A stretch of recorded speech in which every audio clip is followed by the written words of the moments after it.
InsyaAllah mengisi sedikit masa sebelum kita sampai kepada masa waktu. Kita dengarkan beberapa hadis Rasul SAW yang dapat kita ambil panduan daripada kitab karangan Al-Imam Al-Bukhari radhiyallahu anhu, Adabul Mufrad. Assalamualaikum warahmatullahi wabarakatuh. Bismillahirrahmanirrahim. Alhamdulillahi rabbil alamin. Wassalatu wassalamu ala asyrafil anbiya wal mursalin Sayyidina Muhammad wa ala alihi wa sahbihi ajma'in. Rabbana zidna ilman warzuqna fahman birahmatika ya arhamar rahimin. Allahumma faqihna fid din wa 'allimna at-ta'wil wahdina ila siratikal mustaqim. Bismillahi ma syaa Allah la quwwata illa billahi ma syaa Allah. Kullu ni'matin min Allah ma syaa Allah. Al khairu kulluhu bi yadillah ma syaa Allah. La yasrifu su'a illa Allah. Allahumma sallimna li Ramadan wa sallim Ramadan lana wa tasallamhu minna mutaqabbala. Amin ya rabbal alamin. Alhamdulillah, syukur kita rafa' ke hadrat Allah Subhanahu wa taala atas limpah kurnia, izin, berkat dan rahmat dari Allah. Bismillah. Dapat kita bersama-sama berada di rumah Allah. Dapat kita berkumpul pada Sayyidul Ayyam, penghulu kepada segala hari. Dan juga di bulan mulia, bulan Ramadan, di tempat yang mulia, di rumah Allah ini dapat kita beriktikaf, menunggu masuk waktu solat fardu Jumaat untuk kita laksanakan solat fardu Jumaat yang sebelumnya akan kita dengarkan khutbah yang disampaikan oleh Tok Khatib. Mudah-mudahan sentiasa Allah Ta'ala berikan kebaikan, keberkatan dan rahmat pada masa-masa kita, sehingga kita dapat isikan dengan ketaatan dan diterima amal ibadah kita di sisi Allah Subhanahu wa taala. Amin ya rabbal alamin.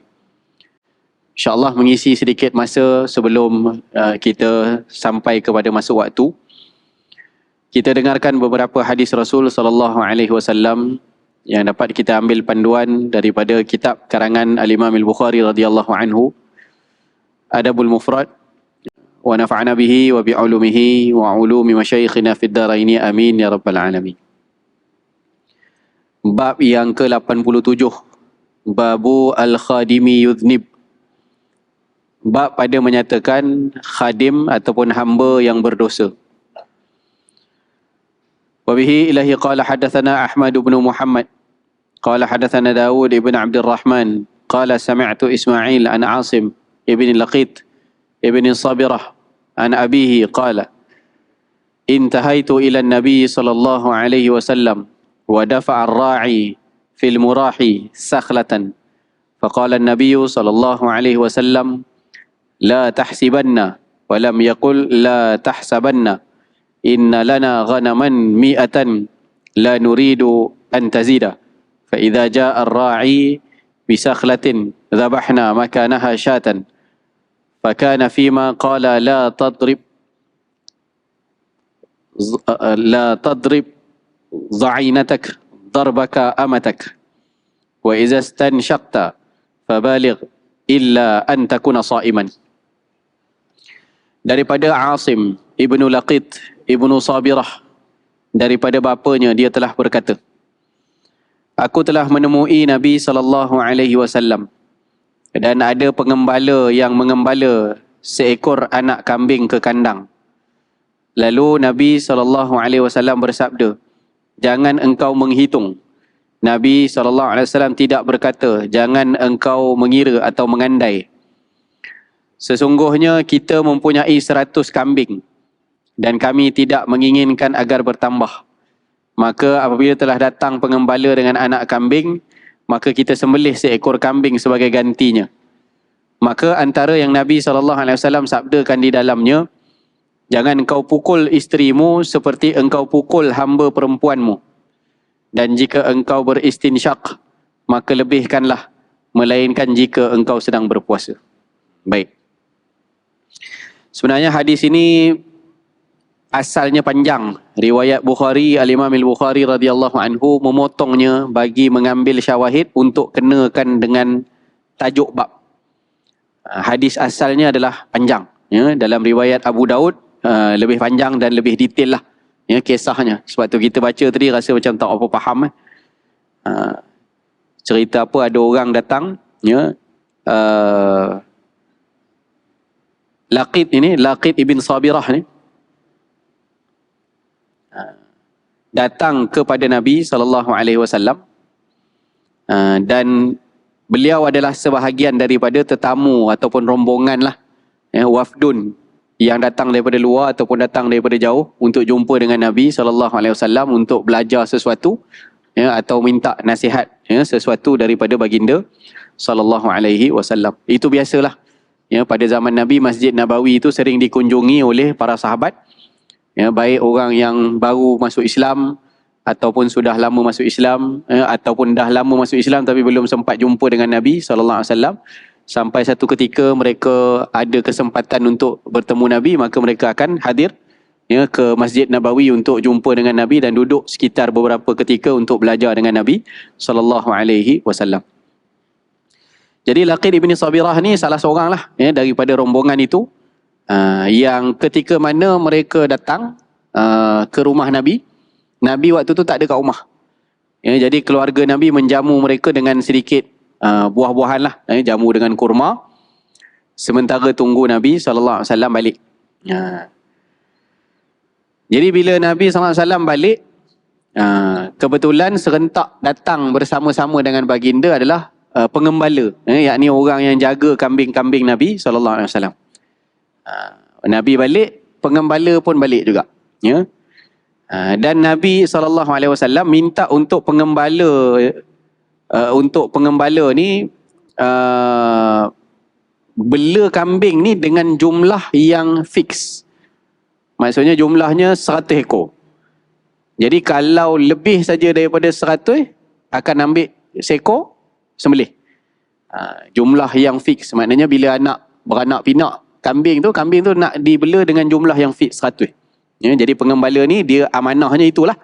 Ya, kalau ada daripada kambing tu yang beranak, ya, maka akan diberitahu kepada Nabi SAW, ya, jumlahnya dah sekian-sekian, dah lebih daripada 100. Ya, jadi akan diambil jumlah yang lebih daripada 100 itu untuk disembelih. Ya. Jadi apa yang dilakukan, ya, oleh Nabi SAW, serentak Nabi balik tadi ada tetamu yang datang nak belajar dengan Nabi. Kemudian kebetulan pula pengembala datang bagi tahu jumlah kambing tu dah lebih daripada 100. Ada satu seekor yang lebih, ya.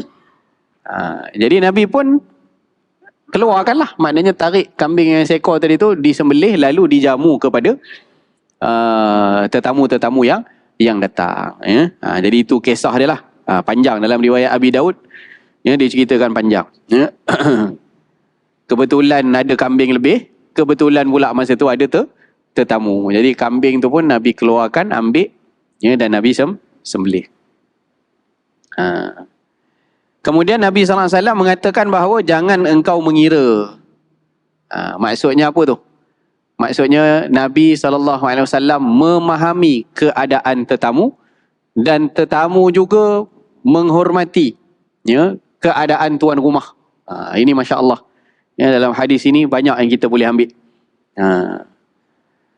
Nabi faham perasaan tetamu yang rasa sebersalah, ya, dan tetamu juga memang ada rasa yang sebegitu apabila dia rasa mungkin dia akan membebankan atau menyusahkan baginda Rasul SAW, yang mana perkara itu paling tak nak dilakukan oleh para sahabat, ya, memberikan bebanan atau menyusahkan, ya, kepada junjungan besar Nabi SAW.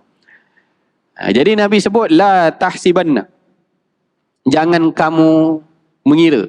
Maksudnya kalau bahasa mudah kita ni, jangan kamu sangka aku sembelih kambing ni pasal kamu datang. Kebetulan ajalah, kan. Elok-elok kamu datang tu memang ada kambing lebih, jadi aku sembelih lah. Jadi dengan ucapan yang sebegitu, ya, baginda SAW telah meraihkan, ya, perasaan tetamu tadi yang dia mungkin ada rasa bersalah. Aku datang ni. Kalau bahasa mudah kita tu, sebahagian orang kan, kalau dia datang tu dia kabur siap-siap, kan. Tak payah susah. Tunggu je, saya pergi tengok je dekat dapur ada apa, nak bancur teh ke apa. Tak payah susah-susah, saya makan dah. Kan? Jadi tetamu tu biasa macam tu. Ya, kalau dia datang, dia tak nak susahkan tuan rumah, dia ada hajat dia, jadi tak perlu untuk bersusah payah untuk melayaninya. Itu adalah satu perkara yang baik lah. Ya, adab yang baik daripada seorang tetamu. Bahkan kadang-kadang kalau kita tengoklah orang tua-tua kita dululah. Sekarang wallahualam, mungkin adalah, masih adalah yang buat. Kalau orang tua-tua kita dulu, kadang-kadang tu dia saja tak nak khabar dulu. Ya, walaupun antara adab bertamu itu lebih baik kita beritahu dulu supaya tuan rumah boleh menyatakan kesediaan dia. Kalau kita nak datang, kita telefon dulu sepatah, bagi tahu petang ni free tak? Saya nak datang ziarah ni. Jadi dia bagi tahu. Ya, memang antara adabnya elok diberitahu supaya tuan rumah boleh bagi tahu, saya ada kat rumah, saya tak ada kat rumah, saya sudi bersedia menerima atau saya tidak bersedia menerima, mana dia boleh bagi tahu. Ya.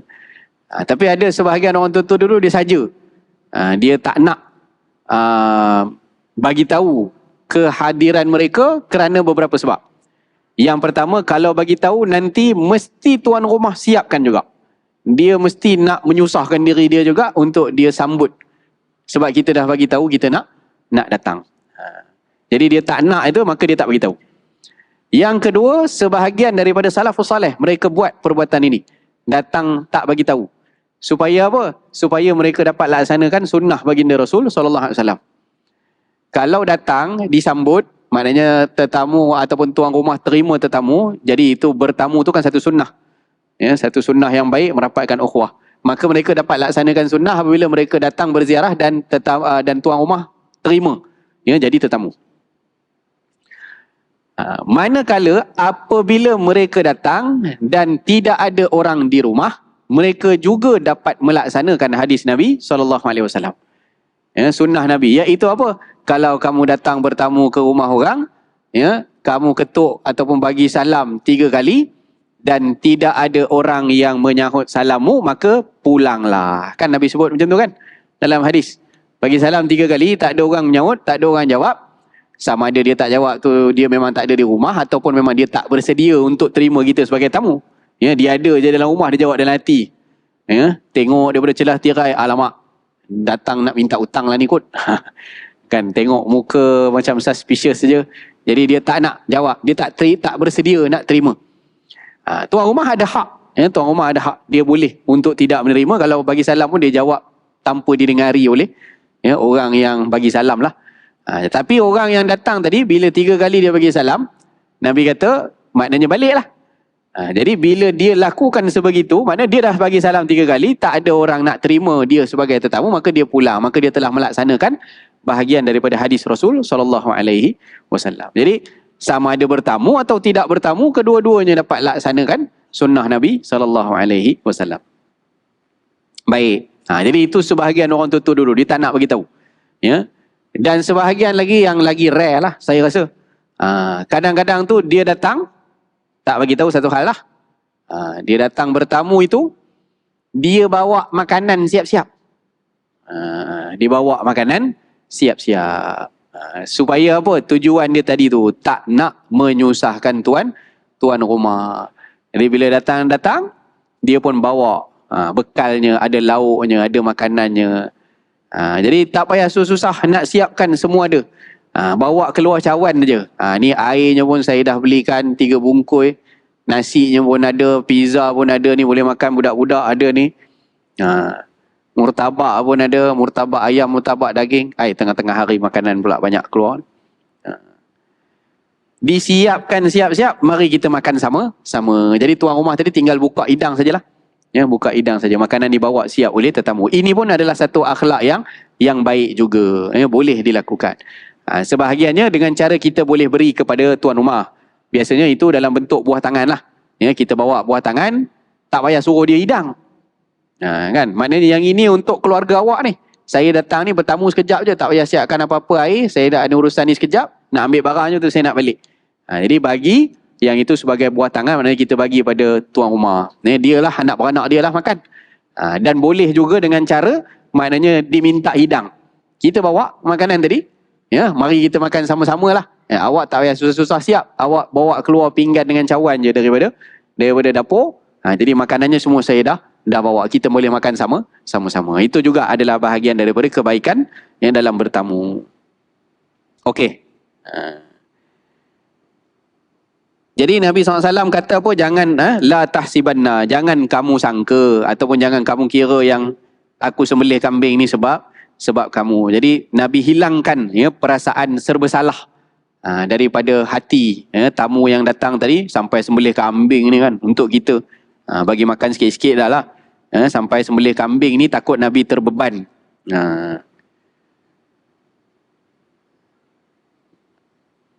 Kalau kita dapat kebaikan macam tu daripada tuan rumah, mungkin kita akan cakap buat susah-susah je. Tapi mulut sajalah yang cakap, kan? Hati kita memang nak makan pun, tengok makanan sedap. Tapi perasaan itu memang adalah perasaan yang biasa berlaku kepada orang yang bertamu. Okey, boleh faham takat ni? Jadi bila Nabi SAW menyebutkan kepada pengembalanya bawa tarik keluar seekor, kita sembelih.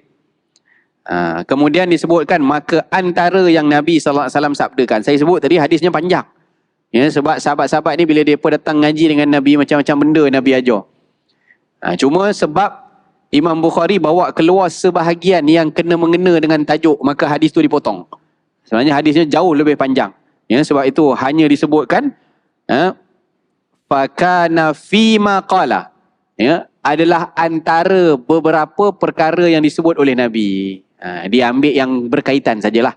Jadi kita pun dia panggil syawahid lah. Hadis tu panjang tapi kita nak ambil tu part tetamu saja contohnya. Jadi kita boleh potong bahagian hadis itu untuk kita ambil manfaat yang bahagian tetamu saja. Jadi inilah yang dilakukan oleh Imam Al-Bukhari. Tadi cerita tamu tu, tak ada lagi cerita pembantu ni. Imam Bukhari tulis tajuknya tu babu al-khadimi yudhnib. Bab pada menyatakan khadim yang berdosa. Jadi dia punya syawahidnya di bawah ni. Maka antara yang Nabi SAW sabdakan kepada lelaki ni tadilah, kerana dia dalam riwayat yang panjang tu diceritakan antara tujuan dia datang bertemu dengan Nabi SAW adalah dia mengadukan akan keadaan dia diuji. Dia ni diuji dengan isteri yang apa kita panggil tajam lidah lah. Mulut puaka lah, mulut puaka. Jadi isterinya selalu menggunakan lidahnya untuk menyakiti hati suaminya. Dia kadang-kadang ada kan ujian kita ni berbeza-beza. Ada seorang hamba Allah tu disebut, saya ni alhamdulillah yang banyak nikmat Allah Ta'ala bagi. Kan, harta tak ada masalah, senang, keluarga pun elok-elok, beragama. Anak-anak pun semua berjaya, hafal Quran, career pun alhamdulillah semua okey. Cuma satu je. Mak saya tak suka pada isteri saya. Dia ada keadaan tu, diuji dengan macam tu. Yang lain tu semua okey.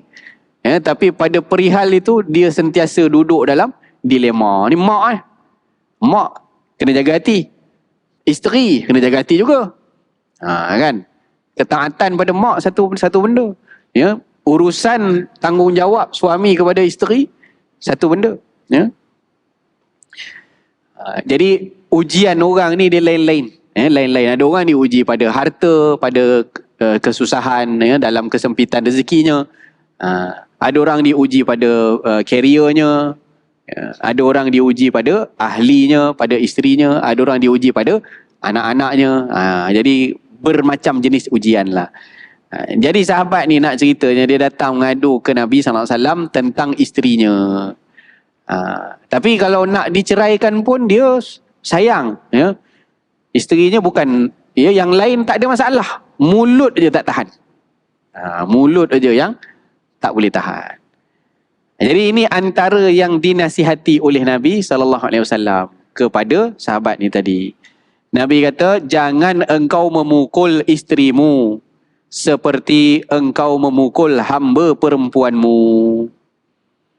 Ya, jadi dekat sinilah syawahid nak menyatakan Imam Bukhari potong hadis ni tu balik-balik pada tajuk bab tadi. Imam Bukhari dia memang faqih dalam bab tarjamatul bab ini, menunjukkan kepada dia nak bagi tahu sesuatu pandangan dia daripada maksud hadis melalui tajuk bab saja. Tajuk bab cerita pasal hamba yang berdosa. Nabi kata jangan pukul isteri kamu macam mana kamu pukul hamba perempuanmu. Jadi kenapa seseorang memukul hamba dia? Yang pertama, daripada hadis ini, boleh memukul hamba. Dan apa sebab hamba itu dipukul? Hamba dipukul adalah kerana apabila dia buat salah. Dia buat salah, diberi hukuman. Dan salah satu bentuk hukumannya adalah dengan dia memukul kepada hamba tersebut. Ya. Tapi Nabi pesan, jangan pukul isteri kamu macam kamu pukul hamba. Sebab dalam hadis-hadis yang lain Nabi bagi tahu, Nabi pesan hamba ni kena diperlakukan dengan elok. Kalau pukul pun pukulnya tujuan untuk mendidik, bukan pukulnya kita dah baca kan hadis-hadis yang sebelum ni. Ya. Macam mana ada seorang yang dia pukul hamba dia dan Nabi sebut daripada belakang, Allah Taala boleh buat pada kamu lebih teruk daripada apa yang kamu buat kepada dia, lalu dia merdekakan hambanya. Kan? Jadi walaupun hamba tu boleh dipukul, tapi hamba yang level hamba pun kalau pukulnya pukul mendidik. Jadi kalau isteri takkanlah boleh dipukul lebih kuat ataupun lebih teruk daripada keadaan seseorang memukul hambanya yang Nabi bagi guideline dah. Pun tak boleh pukul sangat macam tu. Hamba ni. Yang kalau dia buat salah dia boleh dipukul. Ya, pun masih lagi dalam tujuan mendidik, apatah lagi dengan isteri. Jadi itulah yang diberitahu oleh baginda sallallahu alaihi wasallam. Ya, maknanya boleh dipukul, tapi pukulannya bukanlah pukulan dengan tujuan menyeksa ataupun mendera, tetapi adalah dia panggil apa? Supaya dia ada rasa bersalah lah. Ada hukuman, tapi hukumannya adalah supaya dia dapat ambil pengajaran. Kalau kata Syekh kami tu pukul pakai kayu sugi, ataupun pukul pakai batang pen. Ambil pen tu dipukul. Macam kita nak marah anak. Kan nak marah anak bukan ambil getah paip. Nak marah anak ni budak kecil sangat lagi. Dia pun tak reti apa lagi. Di kadang-kadang tu kita ambil pen dengan muka kita yang serius. Kita ambil tapak tangan dia, kita ketuk sikit je. Ni biasa ni. Pap. Kan kita pap tu sikit je. Tapi dengan pap batang pen pada tangan tadi, ni bergenang dah mata dia. Ya. Macam mana dia boleh menangis hanya kerana sebatang pen yang tak sakit pun kita pukul. Sebenarnya bukan pukulan itu, tapi pengajaran yang beri kesan kepada hati dia. Itu yang lebih utama sebenarnya.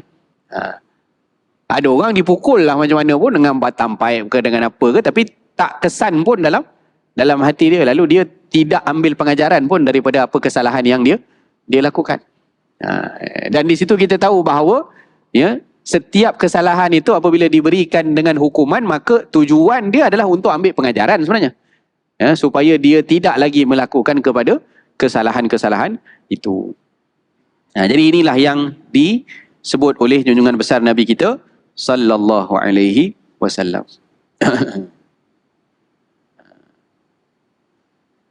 Dan jika engkau beristinsyak, ini masuk nasihat lain lah. Sambil-sambil tu Imam Bukhari ambil sikit, lajak sikit. Taklah dia ambil betul-betul part yang nak ceritakan tentang hamba yang buat salah tadi, hamba yang berdosa tadi. Tapi ada tambah satu lagi antara nasihat yang Nabi nasihatkan dalam pengajaran Nabi itu adalah jika engkau beristinsyak. Istinsyak ni maksudnya apa? Istinsyak ni maksudnya adalah satu amalan sunat ketika kita berwuduk. Berwuduk, istinsyak ni maksudnya masukkan air dalam hidung. Masukkan air, disedut dalam hidung, kemudian istinsar. Istinsyak masuk, istinsar keluarkan. Dia bezalah. Istilah sajalah. Mana masuk, istinsyak, hembuskan balik keluar, namanya istinsar. Istinsar. Jadi Nabi pesan, kalau engkau beristinsyak, maka lebihkanlah. Buat tu sedut sampai dia naik atas hidung. Tarik tu bukan sekadar masuk air macam tu je. Tak. Ambil air tu sedut. Ha. Sedut bagi sampai kita rasa naik sampai atas ni. Ha. Lepas tu baru dikeluarkan. Itu dipanggil mubalaghah pada istinsyak. Itu bagus. Ya, buang, sambil buang lendir-lendir ya, kekotoran yang ada dalam hidung. Illa antakuna saiman, kecuali kamu puasa. Puasa tak boleh buat. Kecuali apabila kamu berpuasa. Samalah kumur-kumur macam tu juga. Kan kumur-kumur pun kalau bulan puasa dia tak boleh mubalaghah. Waktu selain daripada puasa kita disunatkan mubalaghah pada matmadah. Macam mana mubalaghah pada matmadah? Air tu angkat macam kita selalu. Ni biar sampai ujung tekak ni. Kolok tu kan. Lepas tu baru ludahkan ya. Tapi bulan puasa jangan buat. Bulan puasa ya, kita hanya boleh berkumur pada tuntutan ketika berwuduk saja ya, dan air yang kalau tertelan itu ma'fulah, dimaafkan. Kita kumur sunat 3 kali. So 3 kali je. Lebih yang keempat kalau tertelan batal puasa. Sebab yang disyariatkan kepada kita berwuduk 3 kali saja untuk kumur. Jadi berkumur adalah sikit kan kesan air daripada kumur tu mestilah kita dah keluarkan, adalah baki lagi. Baki tu ma'fu, dimaafkan. Ya. Itu tentang berwuduk, tentang kumur-kumur dan istinsyak. Jadi kedua-duanya disunatkan untuk kita mubalaghah, berlebihan pada melakukan perbuatan itu. Bersungguhlah dikocoknya air itu dalam mulut itu atau disedut ke dalam hidung ya. Kecuali ketika mana kita berpuasa. Jadi puasa jangan buatlah. Malulah dengan budak-budak kan. Kita takkan puasa sama macam anak-anak kita. Time dia amali wuduk tu, dia ambil kesempatan. Air masuk, katanya berkumur-kumur. Tapi masuk mulut, tak keluar balik. Ataupun masuk banyak. Kan? Keluarnya sikit je. Masuk wuduk banyak.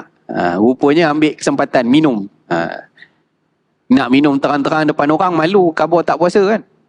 Jadi bila ada ambil wuduk tu, sambil-sambil tu, hilang airnya, mudah disejat di dalam mulut. Baik, satu lagi hadis. Masuk waktu satu. Okey. Sekejap lagi ada pengumuman Kita ambil satu lagi hadis insya-Allah. Bab 88, babu man khatama ala khadimihi makhafata su'iz zanni. Bab pada menyatakan orang yang mengecap atau menanda ke atas khadimnya kerana takut buruk sangka.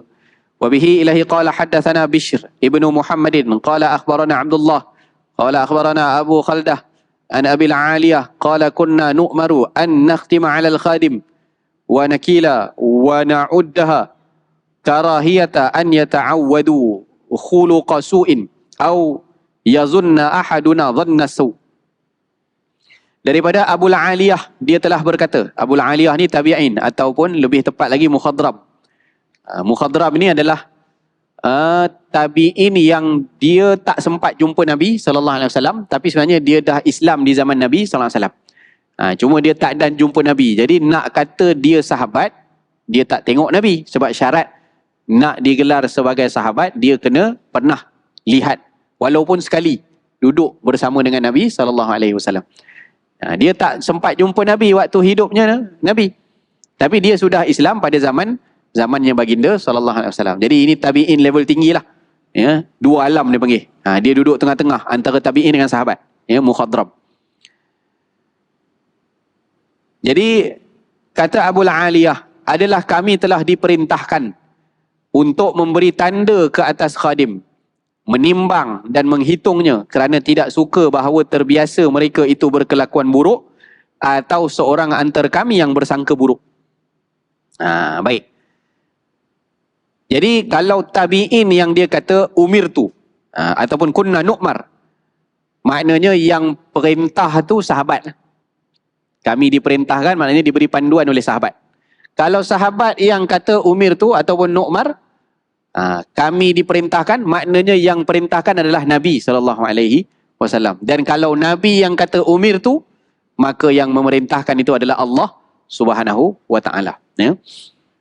Jadi apa perintah ataupun panduan sahabat kepada tabi'in ni tadi.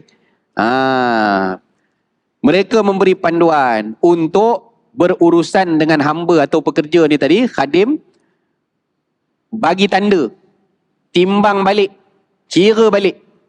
Dua tujuan. Sebab apa? Hamba ni dia terlibat dengan banyak tas. Pekerja ni dia bagi tas. Sama ada dia beli barang, ambil barang, jualkan barang, bawa barang, ataupun apa-apa sajalah yang disuruh oleh tuan dia. Jadi tas tadi tu perlu ada, kita panggil apa? Check semula lah kot. Dia panggil recheck. Confirmation. Tengok balik. Jadi diberi tanda maksudnya apa? Sama ada diberi tanda tu pada namanya, digelangkan atau dibagi rantai nama tu, supaya tahu, dibagi tanda.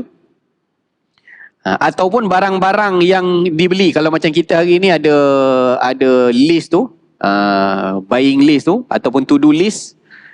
Jadi bila tengok balik, bila dah habis dia balik daripada pekerjaan dia tu kan, kita semak.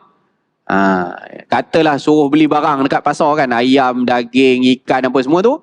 Jadi dibuka satu-satu balik. Lepas dia balik tu diperiksa. Jadi ini panduan daripada sahabat kepada tabi'in, supaya melakukan sebegini kepada khadim ataupun orang yang khidmat. Dicek balik, ayam ada beli 3 cukup, 2 cukup. Dibuat depan dia. Maknanya kita periksa. Kalau melibatkan perkara-perkara berat, timbang, dia beli bawang ke, beli apa ke, berapa biji atau berapa kilo, ditimbang semula. Dia ambil timbang semula. Tujuan dia 2. Yang pertama, kata Abu Aliyah tadi, supaya mereka terbiasa tidak berkelakuan buruk. Maknanya apa? Kalau tak diperiksa, orang ambil ringan. Dia kata, alah, bos bukan pernah cek pun. Kalau student budak-budak sekolah tu kan, bawa handphone ke, bawa barang-barang terlarang ke apa ke, alah, cikgu bukan pernah cek pun. Tapi kalau ada pernah spot check ataupun kerap secara berkala, maka mereka akan lebih berhati-hati. Itu tujuan dia. Bukan sebab bab ni bab buruk sangka ni. Apakah dia periksa balik kerja yang dibuat oleh pekerja dia tadi termasuk daripada buruk sangka? Secara dasarnya macam buruk sangka. Ya. Tapi buruk sangka itu adalah buruk sangka yang dibenarkan. Dipanggil ihtiyat. Sebagai berhati-hati. Sebab apa? Kalau tak pernah cek langsung, nanti pekerja ataupun khadim ni tadi naik minyak, naik lemak. Dia kata, bos relax aku pun, dia bukan perasan selama ni aku curi 2-3 ringgit, dia bukan perasan. Ada seorang saya pernah jumpa, orang bisnes, melingkup bisnes dia. Sebab apa? Rupanya dia tak pernah perasan staff dia curi tiap-tiap bulan 30,000. Dibagi kepercayaan untuk jaga cashier kan, untuk buat account apa semua. Jadi tiap-tiap bulan 30,000, sale dia 200-300,000, hilang 10%. Tapi setahun, kira lah 30,000 kali setahun, berapa dah rugi. Jadi sebab apa tu? Sebab dia kata memang salah saya tak pernah datang cek. Saya totally percaya saja berapa duit dia masuk tiap-tiap bulan tu, macam tu. Jadi itulah sebenarnya tujuan hadis ini, bila menyatakan sedemikian, supaya apa? Supaya mereka tu tak terbiasa buat kelakuan buruk yang boleh jadi menipu. Dan kami pun tak nak seseorang di antara kami bersangka buruk. Nanti kalau tiba-tiba tak pernah cek, tiba-tiba cek, mulalah, tuan tak percaya kat saya ke? Tapi kalau memang daripada awal dah diperiksa kan, dia dah biasa, ini memang SOP tuan, dia memang syadid dalam bab ni, dia periksa. Sebab apa? Dia nak tengok benda ni jalan dengan jujur, dengan betul. Jadi itulah yang dapat kita tengok daripada daripada 2 hadis Nabi SAW. Dan juga yang kedua ni adalah hadis maqtu', dia sampai kepada tabi'in sahaja. Tapi banyak yang kita dapat ambil, bahawa dalam setiap urusan kita itu, terutama yang tadi tu berkenaan dengan su'uzzan. Su'uzzan itu hatta dalam Quran pun sebut, inna ba'daz-zanni ithim. Sebahagian daripada sangkaan itu adalah dosa. Ba'da tu sebahagian. Maknanya ada sangka buruk yang tidak menjadi dosa. Jadi antara sangka buruk yang tidak menjadi dosa tu adalah dengan tujuan ini. Hati-hati. Mak ayah tu cek beg sekolah anak kan. Kata berdosa ni mana boleh benda peribadi orang pergi buka. Dia kata tak, saya nak tengok apa yang kamu bawa balik daripada sekolah. Jadi ada perkara-perkara yang sangka buruk itu tidaklah dengan membawa kepada dosa, tapi sebenarnya kepada ihtiyat. Ya. Jadi mudah-mudahan Allah Ta'ala berkati Ramadan kita yang berbaki, dikurniakan kepada kita kebaikan dengan dipanjangkan umur kita dalam ketaatan, dan harapan kita agar Allah Ta'ala memberikan janji-janjinya dengan pahala-pahala ganjaran daripada amal soleh yang kita kerjakan dan diterima di sisi Allah dengan keredaan dan rahmat daripadanya. Amin ya rabbal alamin. Wassallallahu ala sayyidina Muhammadin wa ala alihi wa sahbihi wasallam. Assalamualaikum warahmatullahi wabarakatuh.